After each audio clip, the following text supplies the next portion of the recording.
So this is a video response to a video response, which makes me think of, is it Outkast that has that song, like, this is out to all those baby mamas, babies, mamas. I'm sorry, Miss Jackson. So this video is to Miss Jackson. Shafe, you said that you found yourself in agreement with Stoke about the media. And I would say that is only half true. It was subtle to pick up on, but the media that Stoke mentioned, though, was, to me, unless I missed something, mainly picking on the border, the racial, this new progressive racial critical race thing. The media he mentioned was all on that particular side. So I would think that it's like you half agree with him, because maybe and you could probably clarify, Stoke, if you feel free, and if I'm putting words into my mouth, just say fuck you, no, or you can say fuck you anyway. But if the media picks on Kamala Harris for being ditzy, or we do those little cut scenes with the White House press secretary, that national treasure black lesbian with the you got to admit, her eyeliner shimmers,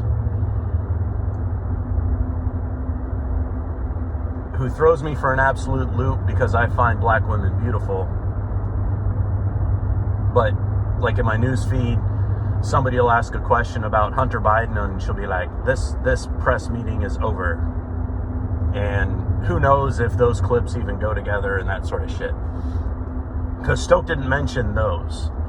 So I think there's a danger in closing off the media that you don't agree with, whether it's an op-ed or not. So to further this conversation, I feel like politics and the media become like this twisted game of musical chairs, where when your team does something stupid or says something stupid or should have done better, you're afraid to stand up and say something because you could lose your seat. But if the other team does something or says something stupid, then that's just fine and dandy.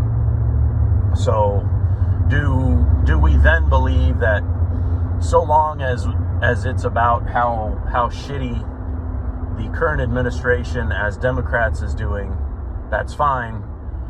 But if we point out, like say the border or immigration, if we point out like an argument for or pro immigration, let's just say it's DACA, right? That whole something else for the dreamers. You don't want to hear it. You just close your ears off. Not that I'm saying you specifically, Stoke, but one just closes their ear off to shit that they don't agree with.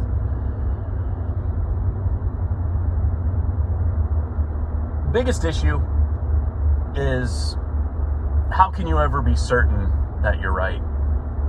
I think there's a manner of our experience in life where, based on our experience, we can be convinced that we're right. But it doesn't necessarily need to be so.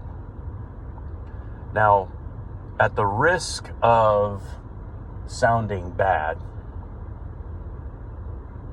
or going against the things that I've claimed to believe in the past, American history, the United States as an exceptional nation, so to speak, and we think it's exceptional just because we're here and we feel like we're winning, right? But as an exceptional nation, we're looking at what, say 1750 until now. So coming up on 300 years compared to all of human civilization compared to all of even human existence, there's just something exceptional about this little bubble, this little experiment that we're doing, that, you know, we're rigging the game no matter what it takes. It's just to me weak that the way that populists seek to motivate people, the way that it taps into this lower primal core, I think is reptilian. Yeah, reptilian, like what Alex Jones used to complain about. I think there really are such people, and it's not that. Now you got to think metaphysical here. It's not that they're literally lizard people that, you know, have scales on the inside. It's what part of your brain are you fucking using when you're thinking about shit, when you're making a decision? Are you hitting the primal area?